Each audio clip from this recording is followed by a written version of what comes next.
All right, we are officially 1 week away from the Dune read along, and I could not be more excited about that. I read the book now almost a year ago for the first time and absolutely fell in love with it. And I figured, you know what? Why not read it again and have it be a read along this time around, because the movie's coming out in October. It looks fantastic. Can't wait for that.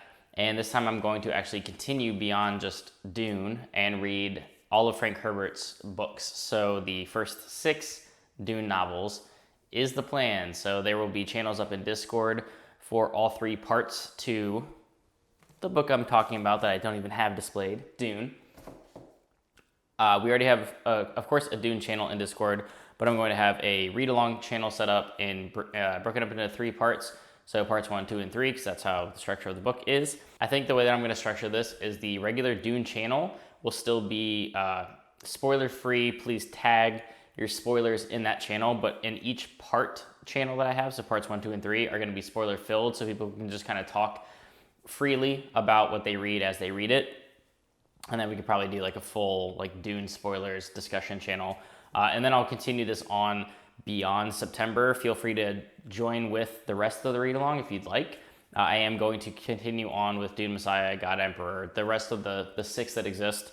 Probably not going to get into any of Brian Herbert's stuff, but I am going to read the first 6 Dune novels, and that will continue until I'm finished. So probably 1 to 2 of those per month for the next couple of months. Really, really hyped for Dune. Always an excuse to have this gorgeous cover showing. It's going to be great. I can't wait. After Dune, of course, is the second to last Wheel of Time book. It's getting real now. I still have several reviews to put up on the channel, The Gathering Storm being one of them. I absolutely loved it. It was fantastic. I'll talk more about it in my actual review, but high praise. You definitely do notice some differences in the writing style. Obviously, Brandon Sanderson did write a beautiful foreword to the book as well. Really just saying that, the Wheel of Time is Robert Jordan's thing. Like, he is not here to be Robert Jordan. He's going to do his best to finish his work. He's going to adapt his style to the Wheel of Time and do it justice. But ultimately, this doesn't exist without Robert Jordan. It is his story. And I really appreciate that, because I know some people like to, whether jokingly or not, say that Sanderson saved the Wheel of Time, or Sanderson writes it better than Robert Jordan. He doesn't. Robert Jordan is the Wheel of Time. Brandon Sanderson, to my knowledge, did a fantastic job completing it, but it is 100% still Robert Jordan. It is still 100% Robert Jordan's sort of masterpiece of a series, even with its ups and downs, even with the slog being pretty bad, in my opinion.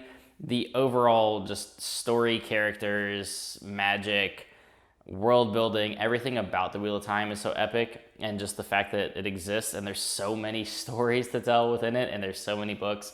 It was truly impressive, and it is unfortunate that Robert Jordan did not get to finish it, but honestly, Brandon Sanderson, being the machine that he is, having the love for Wheel of Time, it's hard to picture somebody else, I guess, finishing it. In Towers of Midnight, I'm not exactly sure what to look forward to. We definitely did get some things wrapped up in The Gathering Storm.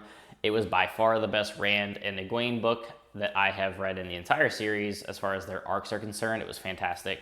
I'm really looking forward to the build-up now that's going to happen in Towers of Midnight. I'm waiting for a few things to pay off that I think we'll see in this book, and then get to A Memory of Light, and I'll wrap this up in October. So I'll be a little bit ahead of schedule where I thought I was going to be. I was thinking more in November, December I'd be completing the Wheel of Time, but it looks like it will be in October. So super duper excited to actually wrap this up just in time for the Wheel of Time show, which please be good, because who the hell knows?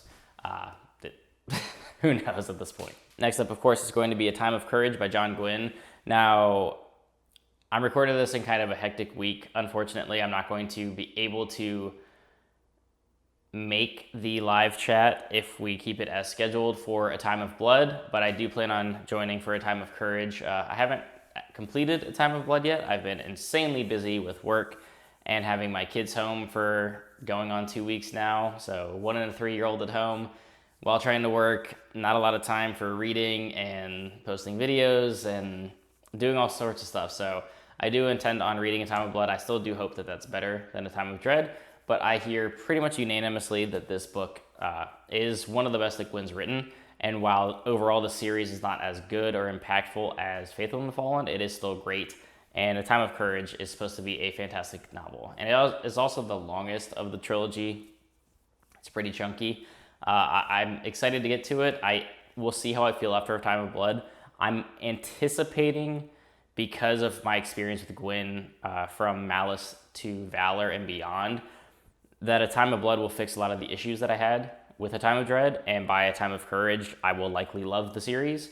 I'm really looking forward to completing that, and I will have read everything by John Gwynne until the continuation of Shadow of the Gods, which is the Bloodsworn saga. So, looking forward to it. Now, initially, what I did have slated for next month, because this month, August, was supposed to be without any Dresden Files. I lied, because I've been, in the time that I have been able to dedicate to reading, I've actually been audiobooking a couple of Dresden books. So I actually audiobooked Cold Days, and now Skin Game I'm listening to, as well as I'm trying to get through the reading that I actually have this month, which is still A Time of Blood and The Dark That Dwells. Those are the two books that I have left.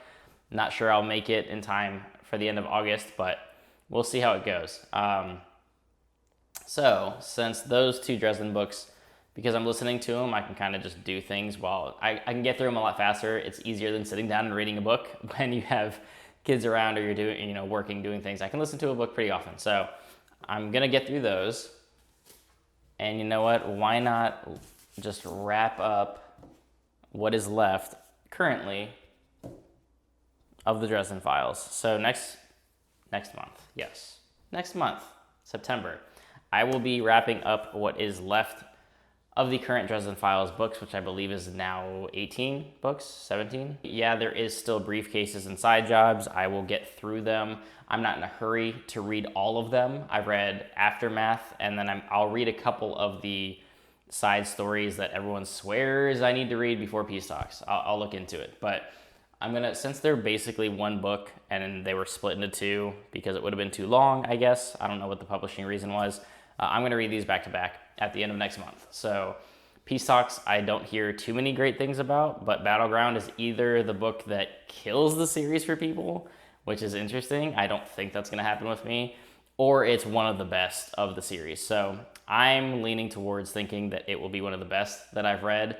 I don't know what could happen in Battleground to make me hate the series and be like that guy on Goodreads that retroactively went back and one-starred everything because Battleground pissed him off so much. Who knows? Maybe it will. I don't think so, but I don't know. We'll see. There's a lot at stake, even reading Skin Game, and a lot of stuff that happened in Cold Days that I'll talk about in my reviews. But I don't know. I love the series. It's always witty. It's always great. Freaking Marster's audiobooks are so good. He really just goes for it because, since he was, or still probably is, an actor, he really lives the character of Harry Dresden and goes for all the different voices when he's voicing other characters. And it's always fantastic, especially when he has like goofy characters like Toot Toot or some others. He gives like a full performance to all these characters, and it's so much fun and so enjoyable. So I highly recommend it if you have not gotten into the Dresden Files, or you've read most of them but not listened to the audiobook, or you don't normally do an audiobook. He might change your mind because the dude acts the shit out of these books, and it's great. But that wraps up what I am planning on reading in the month of September. Great TBR. I'm super excited for all these books. I do have a lot of reviews and stuff to catch up on. I just did my live chat with Leanna at Leanna's Library for Demon in White and The Lesser Devil by Christopher Rocchia, which, brilliant. I still need to do my review for Demon in White, and I'll probably talk about The Lesser Devil in that review as well. And possibly Tales of the Sun Eater, if I get to it by then. It's like a collection of short stories that he's doing in volumes. I haven't read it yet, but there is a brilliant hardcover upcoming in September that's like a bind-up of The Lesser Devil and Tales from the Sun Eater, which I can't wait for that. It looks gorgeous. So I'll be ordering that. Getting sidetracked. I still need to review The Gathering Storm, and then by the time I'm done talking, I'll have to do Cold Days, Skin Game, Time of Blood will be coming up, and then The Dark That Dwells as well. So lots and lots of reviews upcoming. And I'll see you all in the Dune read along next month. Can't wait. So until next time, guys.